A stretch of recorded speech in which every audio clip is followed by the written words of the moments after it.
Hi guys, how's everybody doing? It's Ben here from T-Rex Space Station. I've had rather a lot of coffee and some wine gums for my lunch, which is making me feel very energetic and enthusiastic. And so I felt like doing a bit of a talky video. I've not really got anything planned or any structure for this, but I just thought I'd ramble on about a few things because I'm pretty bored, and why not? I've been really frustrated today. I've been pretty good in the past at avoiding rubbish malware and bloatware and ads and crap like that. You know how it is when you download stuff, you have to uncheck all of those boxes because the bastards will try and sneak all these rubbish toolbars in under the radar.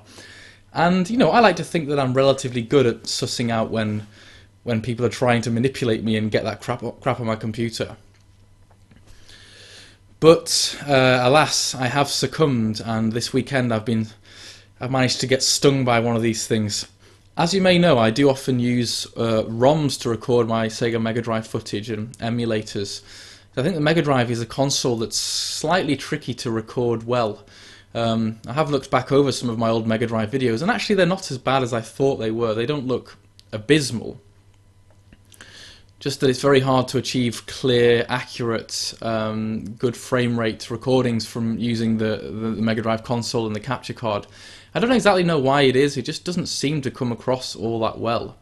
So I made the decision a couple of months into the channel to switch to using ROMs, and you can get a very, very clear picture that way. And classically, ROMs have been very easy to download. You know, there've been a few websites, I think coolroms.com and things, but they've started now using these installers. So you have to download the installer for the game and then get the ROM through their own software. Which I know I shouldn't complain because the ROMs are free, but I am going to complain because I think it's really unnecessary and rubbish, and it's trying to make them revenue by fucking a computer up, by, you know, clogging up with rubbish ads and malware and toolbars and crap. So I don't know if you guys have ever used Sandboxy, but Sandboxy is a program that's supposed to kind of protect you from stuff making changes outside the software.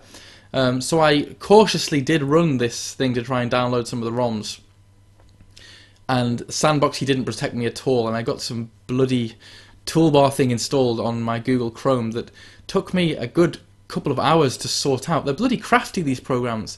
They changed my home page, they changed the page that opens when tabs are brought up, and it added this rubbishy GUI thing at the top which kept fucking searching for shit that I didn't want. And I was ranting at the computer and really pissed off. And I don't know, I've managed to get there in the end and sort it all out, but boy was I pissed for a bit. This is one of the things I've always been toying with getting a Mac. You know, Macs don't seem to have these same problems with malware and stuff, as far as I know. They don't tend to get clogged up by this sort of shit, or have viruses and stuff like that.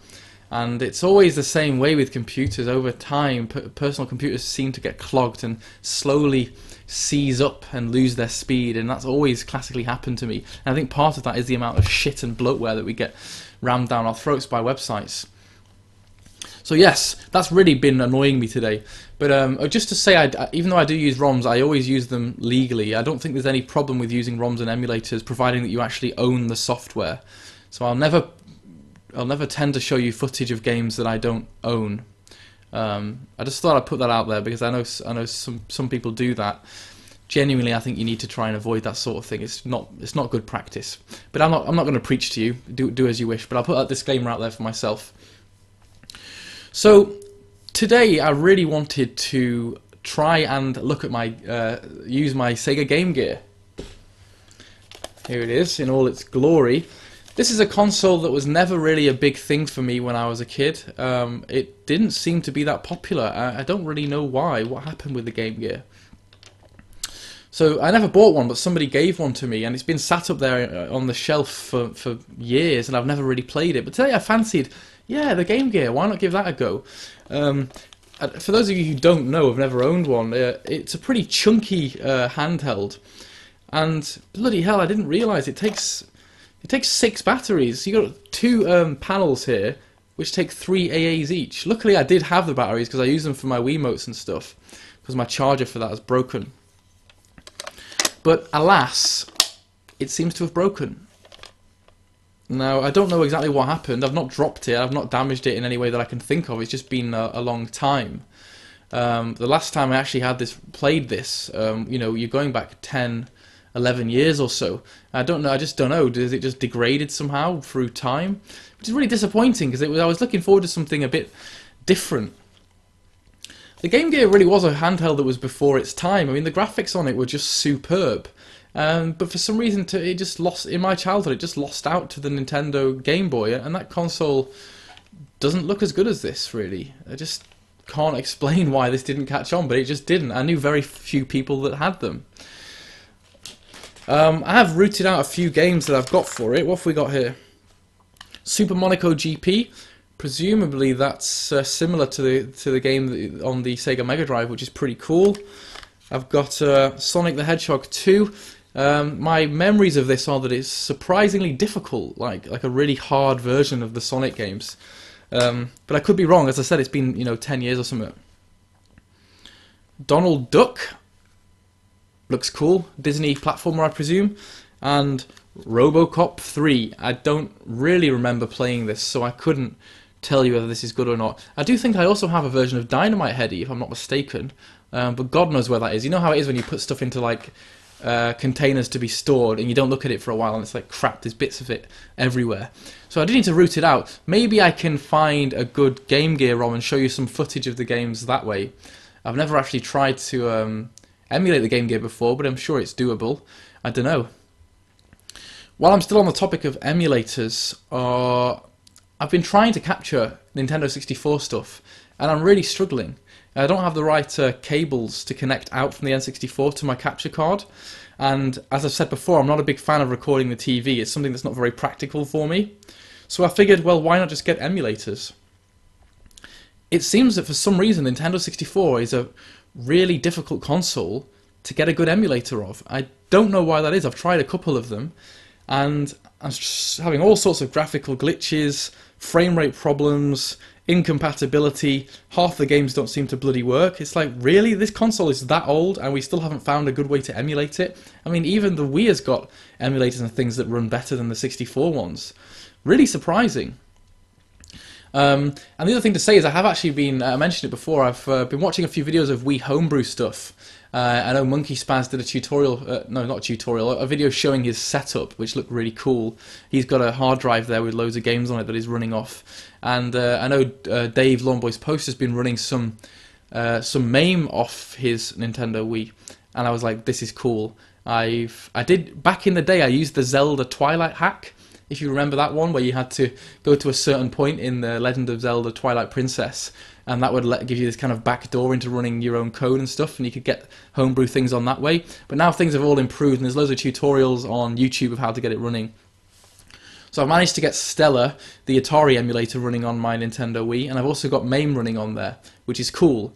But the downside, of course, is I still can't get the Nintendo 64 stuff to work. There are Nintendo 64 emulators for the Wii, and they're pretty shit. I mean, I looked at the list of compatibility, and it's not unfair to say that the majority of titles there were not perfectly compatible. You know, even the ones that were listed as good still had a good list of problems that would be off-putting. So I'm still puzzling over how to actually show you some decent N64 footage. I think that what I'm going to have to do is just go online and order the right bloody cables and get it all set up through the capture card. I can actually get the console looking really nice on my TV, much better than I can the Sega Mega Drive.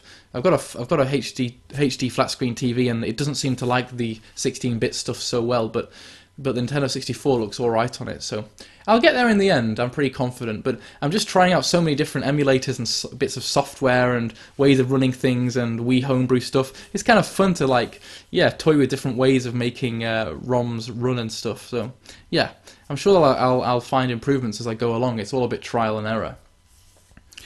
I've also been watching a lot of Hangout, YouTube Hangout videos this week. I really enjoyed Harry Yack's Hangout yesterday, and I think that being a YouTuber can actually be surprisingly isolating if you don't force yourself to interact. And I think that Google Plus has really given us a good way of interacting with each other and hanging out and being a bit more of a community. Otherwise, you tend to just get into a routine of making videos, responding to a few comments, commenting on videos, but it doesn't tend to gel, and as I said, it can feel a bit isolating if you don't have some more proactive side of things. Now the Retro Unlim guys have really got their cool what's it called? You know, the chat thing that they do every week where they all get together, and that's really, really fun to watch.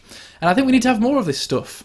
You know, as I said before, one of the fun things that I did on this channel was when I had the 100 subscriber competition, and we all got together and, you know, had a few people, you know, competing with each other, and it was interactive and it was fun, and that's kind of makes the community come alive. So I'm trying to sort out how to do Hangouts on air.